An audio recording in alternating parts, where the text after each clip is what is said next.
ابھی کچھ دن پہلے قائد-اعظم کے مزار پر جانے کا اتفاق تقریباً 11-12 سال بعد جانا ہوا تھا، لیکن یہ لگ رہا تھا کہ جیسے صدیوں بعد دیکھا ہو۔ سارا نقشہ بدلا ہوا تھا، در و دیوار بھی اجنبی دکھائی دیے، بڑے بڑے دالان نما صحن بہت افسردہ مضمحل لگے۔ مزار کے اندر داخل ہوئے تو عجیب سی ویرانی تھی، وہ پہلے کی طرح چہل پہل مفقود تھی۔ یہ لگا جیسے میرے قائد بہت افسردہ ہے، اس قوم کے دیے زخم سہلا رہے ہیں۔ میرے تخیل کی پرواز مجھے ایک صدی پیچھے لے گئی، جب مسلمان اپنی پہچان حاصل کرنے کی توجہ میں لگے تھے۔ جوش اور جذبہ، سچائی اور اخلاص، ایمانداری ایسی تلواریں ان کا ہتھیار تھی۔ میرے قائد نے ان تلواروں کا بہترین استعمال کیا۔ میرے اقبال نے قوم کے نوجوانوں کو ایک نیا عزم دیا، ہمت دی، ولولہ دیا۔ اپنے حسین افکار سے ان میں نئی روح پھونکی۔ مجھے لاکھوں مسلمانوں کے جوش و ولولے سے بھرپور آوازیں سنائی دی۔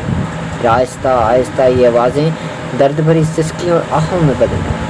ان آہوں اور سسکیوں میں ایک بھرپور گونجدار آواز شامل ہو گئی۔ آوازوں کا شور بڑھتا گیا اور سب آوازیں قائد کی آوازیں مدغم ہو گئیں۔ آواز کچھ یوں تھی: آپ اچانک ایک نئی دنیا تخلیق نہیں کر سکتے۔ حصول آزادی کے لیے آپ کو ایک کٹھن عمل سے گزرنا ہوگا۔ آپ کو آگ کے دریا، ابتلا اور قربانیوں کی راہ سے گزرنا ہوگا۔ مایوس نہ ہو، قوم ایک دن میں نہیں بنا کرتی، لیکن جیسے کہ ہم رواں دواں ہیں، ہمیں ایسے قدم اٹھانے چاہیے جو ہمیں آگے کی طرف لے جائیں۔ آپ حقائق کا مطالعہ کریں، ان کا تجزیہ کریں اور پھر اپنے فیصلوں کی تعمیر کریں۔ یہ تقریر کلکتہ یونیورسٹی 21 اگست 1944 کی۔ یہ تلوار جو آپ نے مجھے عنایت کی ہے، یہ صرف حفاظت کے لیے نہیں اٹھے گی۔ فی الحال آپ کے لیے جو سب سے ضروری امر ہے وہ تعلیم ہے۔ علم تلوار سے بھی زیادہ طاقتور ہوتا ہے۔ جائیے اور علم حاصل کیجیے۔ اجلاس بلوچستان مسلم لیگ، کوئٹہ، 3 جولائی 1934۔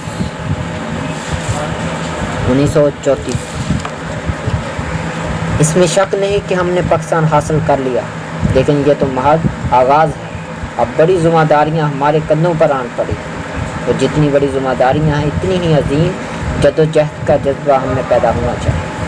پاکستان حاصل کرنے کے لیے جو قربانیاں دی گئی ہیں، جو کوششیں کی گئی ہیں، پاکستان کی تشکیل اور تعمیر کے لیے بھی کم از کم اتنی ہی قربانیوں اور کوششوں کی ضرورت پڑے گی۔ اور مجھے یقین ہے کہ مسلمانوں کی ذہانت اور فطانت اس بار عظیم کو آسانی سے برداشت کر لے گی اور اس راستے کی تمام مشکلات کو آسانی سے طے کرے گی۔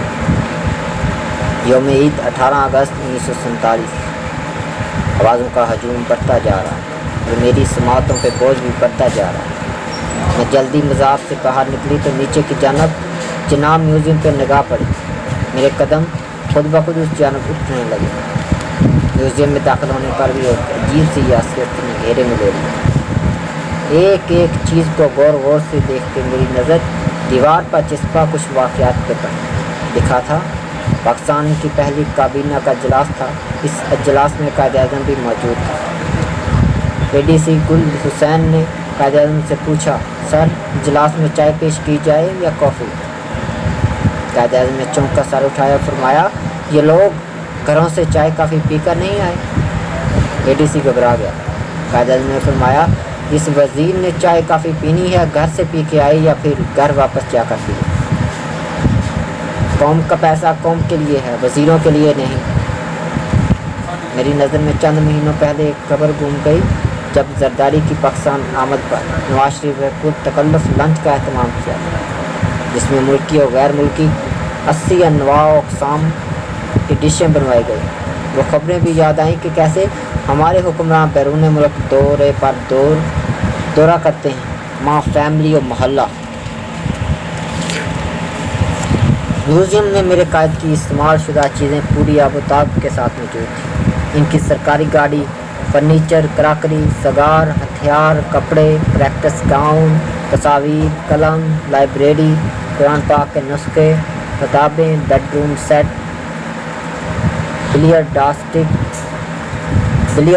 سٹک، ہر چیز یوں چمک رہی تھی جیسے زمانے کی ہوا چھو کے بھی نہ گزری۔ ان تمام چیزوں کو دیکھتے ہوئے میں سوچ رہی تھی کہ کتنی عظیم قوم ہے۔ اپنے قائد کی چیزوں کی ایسی قدر دان، لیکن کیا یہ صرف یہ بے جان چیزیں ہی سنبھالنے لائق تھیں؟ ان کے افکار، ان کے فرمان، ان کی عملی زندگی، ان سب کا کیا ہوا؟ مجھے قائد کی ایک چیز خود پہ ہنستی محسوس ہوئی۔ اس سے زیادہ دیر وہاں کھڑا نہیں رہا۔ باہر دالان کی سیڑھیوں پہ بیٹھ کر میں نے آنے والی پود کو کھیلتے کودتے دیکھتی رہی۔ ان بچوں کے معصوم چمکتے دمکتے چہرے مجھے کچھ سال پیچھے لے گئے۔ ایک بڑے سے صحن میں بھائی کے ساتھ مل کر جھنڈیاں بنائی جا رہی تھی۔ بھائی کھلی جھنڈیاں لے آتے تھے، پھر آٹے سے لٹی بنا کر بڑی محنت سے، بڑی محبت سے ایک ایک ڈوری میں پروتے جاتے تھے۔ میری بہن اور میں مل کر بھائی کی مدد کرتے۔ مجھے یہ کام بہت دلچسپ لگتا، لیکن میری بہن اکثر اکتا جایا کرتی اور بھائی سے کہتی کہ بنی بنائی جھنڈیاں بھی تو ملتی ہیں، آپ بلا وجہ اتنی محنت کرواتے ہیں۔ اور بھائی ہمیشہ کہتے کہ جو مزہ اپنے ہاتھ سے ایک ایک جھنڈی پرونے میں ہے، وہ باہر سے بنائی جھنڈیاں بھی تو ملتی ہیں، بنائی لینے میں کہاں۔ ہمارے گھر 14 اگست کا دن تو گویا جیسے عید کا دن ہوا کرتا۔ کئی دن پہلے سے تیاریاں شروع ہو جاتی۔ ہری سفید چوڑیاں سفید جوڑا، اس پہ ہرا چنری کا دوپٹہ، بڑا سا بیج۔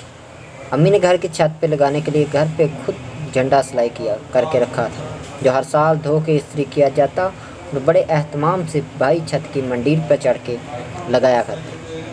امی نے 100 دیے لا کے رکھے تھے۔ بھائی ہر سال 13 اگست کی رات ان دیوں کو ریپیئر کر کے ایک ایک سیڑھی پہ چھت کی منڈیروں پہ سجاتے۔ پھر جھنڈیوں کی باری آتی، اور ماشاءاللہ ہمارے بھائی بہت کریٹیو ہیں، تو ہر سال نت نئے انداز میں جھنڈیوں کی سجاوٹ کرتے۔ نہ صرف پورے گھر میں بلکہ باہر گلی میں بھی ہمارا گھر محلے کے تمام گھروں میں نمایاں ہوتا، اور ساتھ ساتھ اونچی آواز میں ملی نغمے گاتے تو ہم سب بچے مل کر ان کا ساتھ دیتے۔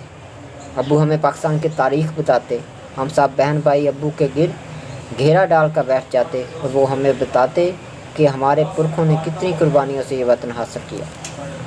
علامہ اقبال کا خواب، قائد کی جدوجہد، علماء کرام کی محنت اور قربانیاں، عوام کا جوش اور جذبہ سنتے سنتے ہمیں پتہ ہی نہیں چلتا۔ کئی جگہ جوش اور جذبے سے ہمارے چہرے دمکنے لگتے، کئی جگہ آنکھوں میں تحیر سمٹ آتا اور کئی جگہ نمی سے پلکیں بھیگ جاتی۔ مجھے یاد ہے تب لوگوں میں جذبہ حب الوطنی کوٹ کوٹ کے بھرا ہوتا۔ 14 اگست کو پورے جوش و خروش سے منانے کے بعد اگلی صبح نیچے بکھری کچھ گیلی ادھوری جھنڈیاں کس عقیدت سے چومتی اور جمع کرتے کہ بے ادبی نہ ہو۔ لیکن میں آج کے بچوں کو، آج کی نوجوان نسل کو دیکھتی ہوں تو مجھے بہت دکھ ہوتا ہے۔ آج کے بچوں وہ جذبہ و شوق نہیں، بچے تو پھر معصوم ہیں۔ مجھے زیادہ دکھ تب ہوتا ہے جب میں نئے خون، نئی جوان نسل کو یہ سوال اٹھاتے سنتی ہوں کہ پاکستان کو علیحدہ ہونا ہی نہیں چاہیے تھا۔ بہت غلطی کی ہمارے بڑوں نے، خود بھی مشکل جھیلی اور ہمیں بھی مشکل میں ڈال رکھا۔ ساتھ رہتے تو فائدے میں رہتے، آخر ضرورت ہی کیا تھی علیحدہ وطن کی؟ میرا دل چاہتا ہے کہ ایسے نوجوانوں کو ہاتھ تھام کر ایک صدی پیچھے دھکیل دوں، جہاں 6.5 لاکھ مسلمانوں کے لاشیں چیخ چیخ کر ان سے سوال کر رہے ہیں کہ تمہیں پتہ ہے کہ کیوں ضرورت تھی علیحدہ وطن کی؟ مجھے سب سے زیادہ دکھ تب ہوتا ہے جب کوئی بھی گہرا اٹھ کر کہنا شروع کر دیتا ہے کہ قائد اعظم سیکولر تھا۔ پاکستان کا مطلب کیا؟ لا الہ الا اللہ کا نعرہ قائد کا نہیں، یہ صرف مولوی کا نعرہ ہے۔ آئیں ذرا سنیں میرے قائد کیا کہہ رہے ہیں۔ اسلامی اصول آج بھی ہماری زندگی کے لیے اسی طرح قابل عمل ہیں جس طرح 1300 سال قبل قابل عمل تھے۔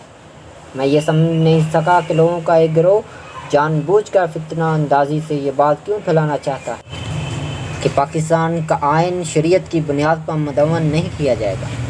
میں ایسے لوگوں کو جو بدقسمتی سے گمراہ ہو چکے ہیں کہ صاف بتا دینا چاہتا ہوں کہ نہ صرف مسلمانوں کو بلکہ یہاں غیر مسلم کو بھی کوئی خوف ڈر نہیں ہونا چاہیے۔ ہر شخص سے انصاف، رواداری اور مساوی برتاؤ اسلام کا بنیادی اصول ہے۔ کراچی بار ایسوسی ایشن، 25 جنوری 1947۔ ہم نے پاکستان کا مطالبہ ایک زمین کا ٹکڑا حاصل کرنے کے لیے نہیں کیا تھا، بلکہ ہم ایک ایسی دھرتی حاصل کرنا چاہتے تھے جہاں ہم اسلام کے اصولوں کو نافذ کر سکیں۔ 13 جنوری 1947۔